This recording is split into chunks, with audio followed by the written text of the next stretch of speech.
Welcome to the Learning Pines YouTube. We hope this video helps. You start by preparing the essentials. Have your VIN and Cupra ID handy and make sure Bluetooth and mobile data are on. Once done, open the Cupra Connect app and follow the on-screen sign-in flow. Use the same email tied to your vehicle profile so services map correctly. Make sure you grant location and notification permissions when prompted, because the app needs them to locate and communicate with the car. If pairing prompts appear, select your vehicle name to begin secure linking.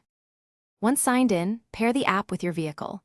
Access the car's Cupra Connect menu, generate the pairing code, then enter it in the app. You will choose which remote services to enable, remote climate, lock/unlock, and charging schedules, so set them now to match daily routines. Configure driver profiles and app permissions to control who can access features. Make sure to choose preferred units and time zone so telematics and notifications display correctly. This avoids mismatched timestamps or energy readouts.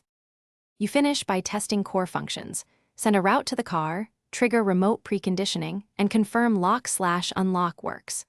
Once tests pass, review vehicle status and scheduled services in the app so everything syncs.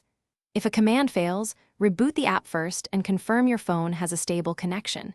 If still failing, repair using the in-vehicle code and check both app and vehicle firmware for updates.